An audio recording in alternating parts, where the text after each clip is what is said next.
So even with the plastic, you just kept having chronic infection at that site and rejection. And so is that what these subsequent surgeries were to do, mainly trying to get a cheekbone in place? I think that they were trying to fix everything at once. Each surgery that I had, I think they dropped bigger and bigger things in to fix everything at once. They would take the cheekbone out and they would try to fix my eye and stuff, because at that point, every time the cheekbone would come out, my eye itself would actually drop. So they would have to try and replace pretty much the structure underneath my eye. Now, do you have vision in your left eye? Very little.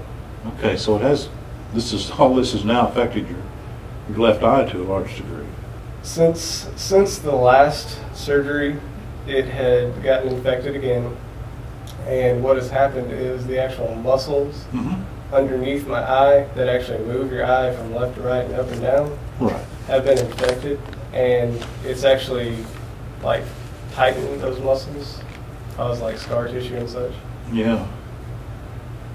Okay, and wow. So this has just been one nightmare after another for you. Because probably, I'm just guessing, but with each surgery, your hope's probably we're probably going to get this fixed, right? For a while. After probably the third or fourth surgery, your hopes kind of just dwindle. And as I said earlier, you have to have something done, but your hopes for it working kind of. Darren, was there a lot of pain involved through all this, or not? The surgeries were painful. But after the healing from the surgeries, there's not a whole lot of pain, because the first initial surgery, actually, they pretty much severed the nerves and all that kind of stuff in order to take everything out. So a lot of this is numb and not a whole lot of feeling. And that probably won't come back, will it? No. The nerves are severed. No. It's perfect. Okay. So right now, the left side of your face, you can see a little bit out of your eye, and the left side of your face is numb, like when your foot goes to sleep, maybe, or tingling? Pretty much, yeah. That's the best way I can describe it, is if your hand or your foot falls asleep, the tingly sensation that you get. Well, that's got to be a uncomfortable feeling. Is it constant? Is it continual? Constant, continual. The most constant issue that I have is the fact that since there is so much scar tissue that is going on, my eyelid doesn't work the way that it should. So I have to actually physically blink my eyelid in order for it to get any sort of moisture whatsoever. Okay. Now, the vision that you have out of that eye, is it blurry, or just can you detect light and dark? Very blurry. It pretty much helps me see color. Other than that, it's... And I guess light and dark. Yeah, light. It's very sensitive to light and stuff. Getting up, driving to work in the morning, I pretty much wear sunglasses or use the visor to... Okay, now with your left eye dropping, it's because of the whole infection thing, the cheek not being able to keep your eye in place, right? I mean, it just allows it to drop. Infection for bones and metal screws, plates, all that kind of stuff, and it's actually affected the muscles of my eye. Okay. Now, you have another surgery planned in Texas. I have another surgery planned. Another surgery. How do you feel about that? Are your hopes up again? I guess the same as ever. What will they do with this one, this surgery? What will they do differently, do you think? This surgery has actually gotten to the point to where they feel like there's not really a whole lot of helping my eye anymore. I've talked to multiple doctors, and they seem to think that health-wise, it would be better for me to actually lose the eye altogether. That would get rid of the constant irritation any sort of pain that I have from my eye being Right. red or irritated.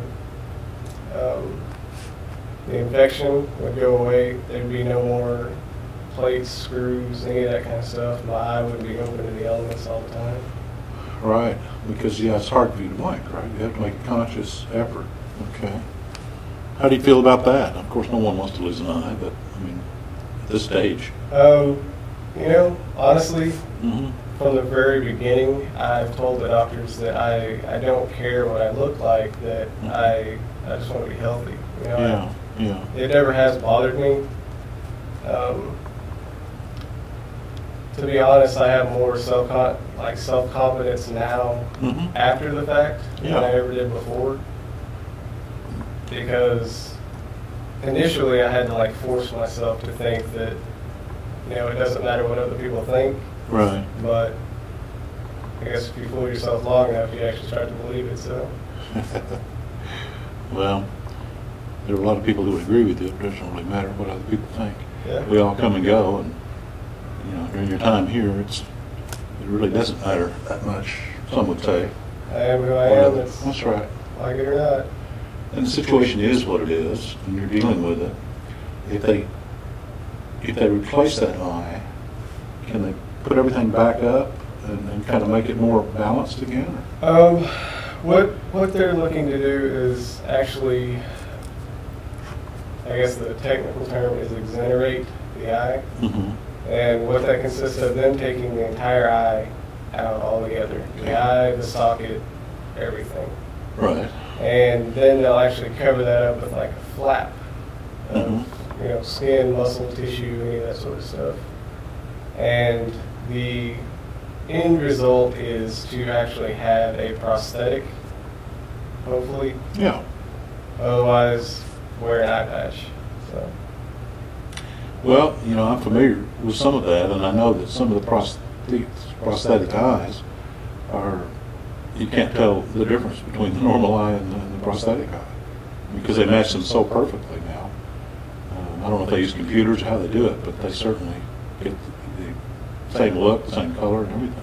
We actually had a consultation with a lady in Dallas. Mm-hmm. Her name was Dr. Best, and I guess Dr. Betts? Best. Best, With a okay. B. Apparently, she's the go-to lady for the prosthetics. Okay. Amazing stuff. What did she tell you? Did she encourage you? Very. She herself can't really do anything until after the surgery. Right. Because she doesn't really know how deep the socket is going to be or any of that kind of stuff, or what's going to be there to work with. So she's a further on down the road type thing. Yeah. After the healing is completed, Yeah. and she can deal with that. But there again, that's just one more thing to look at. Mm-hmm. Yeah, it is, and this has been a long road. And I know that you have a girlfriend, Misty. Is that right? Mm-hmm. Yeah. And you've dated before, and you said an interesting thing earlier. We were talking before we went on air that you've learned some things about what relationships and dating. Could you repeat that? I mean, what have you learned from this about that? I've always just viewed it as a blessing in disguise. Mm-hmm. Pretty much it's one of those things as far as dating goes, that if they can actually see past what you've got on the outside, then Mm-hmm. they're actually worth keeping. Yeah. And it's actually funny to see how many people judge you based on what they see on the outside. Mm-hmm. And most people are very curious, and some people are a lot more curious than others. Do they ask? Do people come up and just ask what happened? Car A wreck lot. or whatever? A lot. If I don't do my normal schedule between, go home, go to work, and come back home, Mm-hmm. it's probably a good possibility that somebody will ask.